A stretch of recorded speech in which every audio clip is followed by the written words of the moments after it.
किसी ने बहुत खूब कहा है कि बुढ़ापे में काया, अंधेरे में छाया और अंत में माया किसी भी काम के नहीं आती। इसलिए भगवान से जब भी कुछ मांगे जरा सोच समझ कर मांगे। ओम शांति दोस्तों, नमस्कार। दोस्तों, बहुत समय पुरानी बात है, एक गुरुकुल की कहानी, बहुत अद्भुत कहानी है। एक महात्मा थे, तपस्वी थे, गुरुकुल के अंदर अनेकों अनेक छात्रों को दोस्तों शिक्षा देते थे। उनका तेज देखते ही बनता था। बहुत समय से वो बच्चों के साथ जब योग और साधना में बैठते थे तो बच्चे जो थे, शिष्य जो थे, वो एक बात देखते थे। वो ये देखते थे कि शिष्य तो प्रार्थना को अपने मुख से फुसफुसा रहे होते थे, बोल रहे होते थे, लेकिन जो साधु थे, जो महात्मा थे, जो उनके गुरु थे, वो बड़ी शांति से, विनम्रता से, शीलता से बड़े अपने साधन पर बैठते रहते थे, लेकिन उनकी होठ हिलते ही नहीं थे। दोस्तों, कुछ समय बीतता गया, महीने बीतते गए, लेकिन शिष्यों को ये बात मन में बहुत आती थी। वो ये कहते थे कि हमको तो प्रार्थना करने के लिए कहा जाता है, हम प्रार्थना करते हैं, भगवान को याद भी करते हैं, अपने मुख से भी बोलते हैं, लेकिन हमारे गुरु हैं वो तो कुछ बोलते ही नहीं।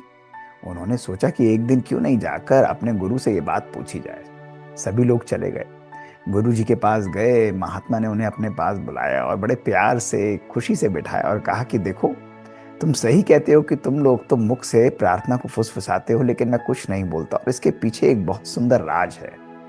गुरु ने कहा, देखो, आज से बहुत समय पुरानी बात है कि मैं अपने राज्य के राजा के पास उनके महल को क्रॉस कर रहा था, और जैसे ही मैं वहां से जा रहा था तो मैंने देखा एक फटा पुराना भिखारी जो है महल के दरवाजे पर खड़ा हुआ और पुकार रहा था।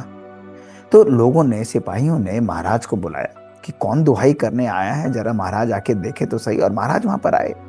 उन्होंने जाकर उस भिखारी से बोला कि बताओ तुम्हें क्या चाहिए।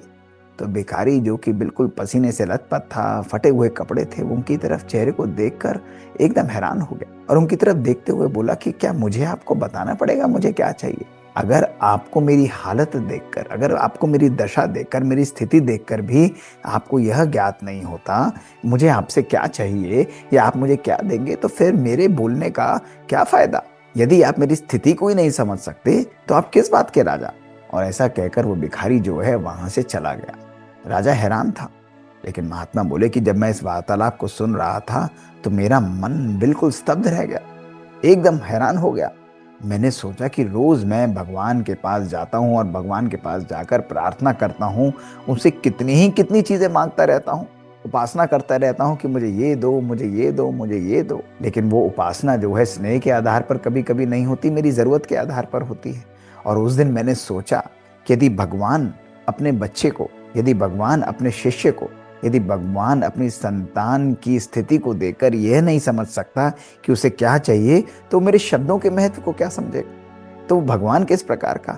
इसलिए उस दिन के बाद मैंने भगवान से कुछ भी मांगना छोड़ दिया। प्रार्थना में मैं केवल स्नेह से भगवान की उपासना करता हूँ। जब मैं योग में बैठता हूँ, जब मैं साधना में बैठता हूँ, तो मेरा संबंध भगवान से जरूरत के आधार पर नहीं होता, मेरा संबंध भगवान से डर के आधार पर नहीं होता, लेकिन मेरा संबंध भगवान से केवल स्नेह के आधार पर होता है। इसीलिए कितने ही समय से जब मैं स्नेह से भगवान को याद करता हूँ तो स्वतः ही मेरे जीवन में जो चीज़ मुझे चाहिए होती है, उचित समय पर चाहिए होती है और जिस प्रकार की चाहिए होती है, वो स्वतः ही मेरे मार्ग, मेरे जीवन में उपलब्ध हो जाती है। इसलिए मैं आज प्रार्थना से थोड़ा थोड़ा दूर जाकर भगवान से योग लगाते हुए दो तरफ बातचीत करता हूँ।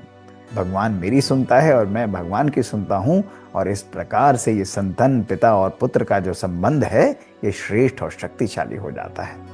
दोस्तों, बच्चों ने सुना तो उनकी आंखें खुल गईं। उन्होंने कहा, ये तो अद्भुत है, भगवान से बातचीत। उस गुरु ने कहा कि यही तो जीवन की ब्यूटी है, यही तो जीवन की श्रेष्ठता है, यही तो योग की पराकाष्ठा है। कोई भी संबंध अगर हम भगवान से बनाना चाहते हैं तो वो संबंध हमारा स्नेह के आधार पर होना चाहिए। इस स्नेह में हमें स्वतः ही सही समय पर सही चीजें प्राप्त होती रहती हैं, और यही नहीं, भगवान सदा सुरक्षा की तरह हमारे पीछे कवच की तरह रहता है। दोस्तों, जब मैं भी यह कहानी सुन रहा था तो मेरी भी आंखें खुल गई। अक्सर आज का मानव, आप भी अपने जीवन को देखिए, वो केवल जरूरत के आधार पर और डर के आधार पर भगवान को याद करता है। और दोस्तों, जो भी संबंध श्रेष्ठ होता है वो जरूरत और डर के आधार पर नहीं, वो केवल स्नेह के आधार पर होता है। इसी प्रकार से अगर आज हम भगवान को अपने जीवन में आने देना चाहते हैं, यदि उस परमात्मा को अपना पिता मानकर उसे अपने जीवन में सारथी बनाना चाहते हैं, तो स्नेह के आधार पर परमात्मा को याद करिए।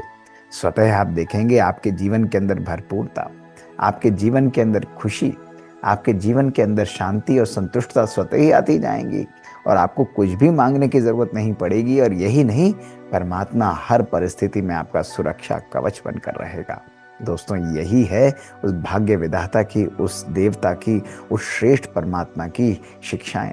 दोस्तों, परिवर्तन करिए, अपनी सोच को परिवर्तन करिए, परमात्मा को याद करने के तरीके में परिवर्तन करिए। दोस्तों, परमात्मा से प्यार से और स्नेह से बातचीत करिए, आपकी सोच, आपका जीवन सदा सदा के लिए बदल जाएगा। दोस्तों, शुक्रिया दोस्तों।